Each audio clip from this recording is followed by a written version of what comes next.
juga mengatur pemberian gaji ke-13.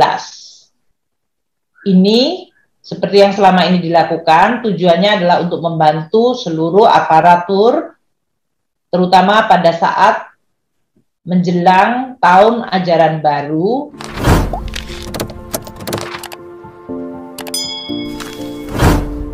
Update informasi mengenai pencairan gaji ke-13 tahun 2022.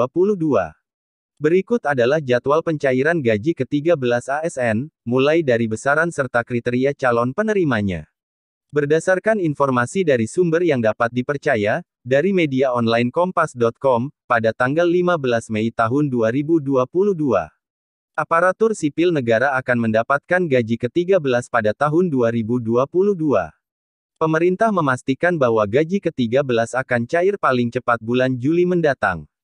Alasan gaji ke-13 cair bulan Juli, menurut Menteri Keuangan Sri Mulyani, agar para ASN bisa mendapatkan uang tambahan untuk membantu biaya pendidikan putra dan putri ASN, TNI, dan Polri.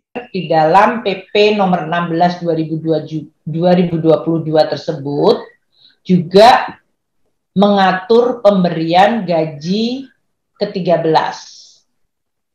Ini seperti yang selama ini dilakukan, tujuannya adalah untuk membantu seluruh aparatur, terutama pada saat menjelang tahun ajaran baru yang dilaksanakan pada bulan Juli. Selain itu, aturan lain yang mengatur pencairan gaji ke-13 berikut teknisnya tertuang dalam Peraturan Menteri Keuangan Nomor 75 PMK 05/2022 tentang petunjuk teknis pelaksanaan pemberian tunjangan hari raya dan gaji ke-13 kepada aparatur negara, pensiunan, penerima pensiunan dan penerima tunjangan tahun 2022, yang bersumber dari anggaran pendapatan dan belanja negara. Adapun calon penerima gaji ke-13 menurut peraturan itu antara lain: 1. Pegawai negeri sipil PNS. 2. Pegawai pemerintah dengan perjanjian kerja PPPK.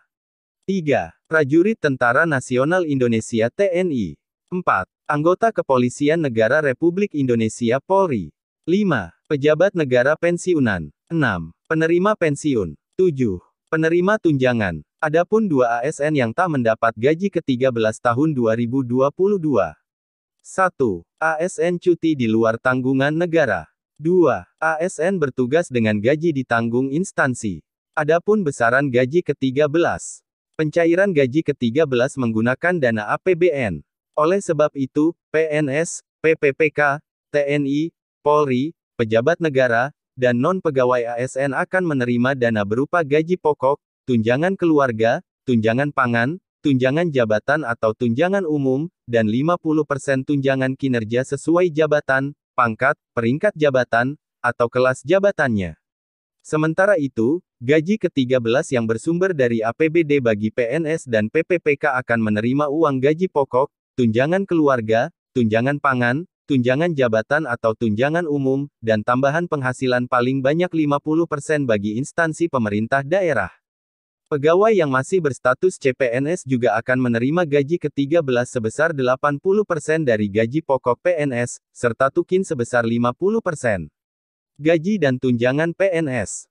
Berikut ini besaran gaji pokok PNS yang menjadi komponen terbesar gaji ke-13, silakan simak.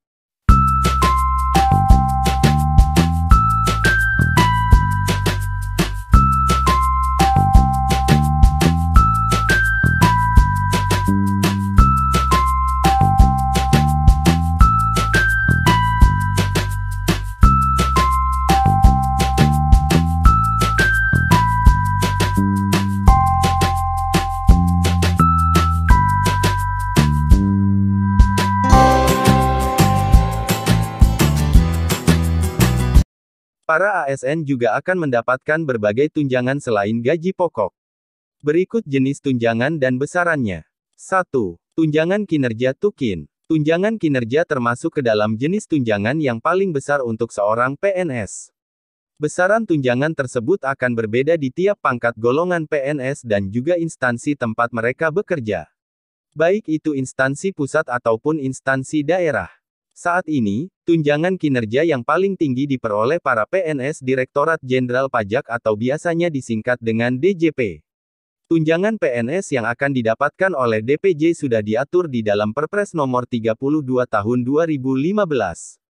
2. Tunjangan suami atau istri. Tunjangan suami ataupun istri yang sudah diatur di dalam PP No. 7 Tahun 1977. Di dalam PP yang tertera, seorang PNS yang mempunyai suami ataupun istri, berhak memperoleh tunjangan senilai 5% dari gaji pokoknya. Akan tetapi, bila suami atau istri tersebut mempunyai profesi yang serupa, maka tunjangan tersebut akan diberikan kepada salah satunya saja sesuai dengan gaji pokok tertinggi yang diperoleh pasangan tersebut. 3. Tunjangan anak. Tunjangan anak diatur di dalam PP Nomor 8 Tahun 1997. Tunjangan anak yang akan diterima oleh seorang PNS yaitu senilai 2% dari gaji pokok yang mereka terima.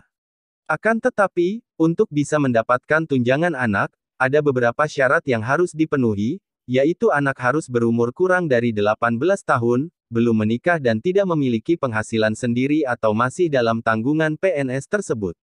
4. Tunjangan makan. Tunjangan makan diatur dalam Peraturan Menteri Keuangan RI Nomor 32 PMK 02, 2018 tentang Standar Biaya Masukan Tahun Anggaran 2019 yang dikeluarkan oleh Menteri Keuangan pada tanggal 29 Maret tahun 2018. Jumlah tunjangan yang akan diterima oleh seorang PNS bergantung pada tingkatan golongan masing-masing. Untuk golongan 1 dan golongan 2 akan memperoleh uang makan senilai Rp35.000 setiap harinya. Sementara untuk golongan 3 akan memperoleh uang makan sebesar Rp37.000 setiap harinya, dan yang terakhir untuk golongan 4 akan memperoleh uang makan sebesar Rp41.000 setiap harinya. 5. Tunjangan jabatan. Menurut Perpres No. 26 Tahun 2007 tentang tunjangan jabatan struktural, besaran tunjangan jabatan per bulan adalah sebagai berikut, silakan simak.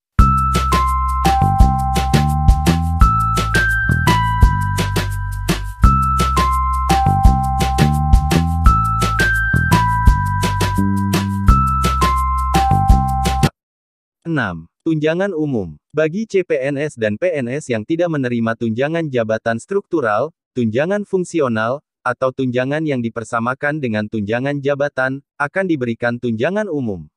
Dalam Perpres No. 12 Tahun 2006 tentang tunjangan umum bagi PNS dijelaskan besaran tunjangan umum adalah sebagai berikut, silakan simak. Demikian informasi yang dapat kami sampaikan, semoga bermanfaat.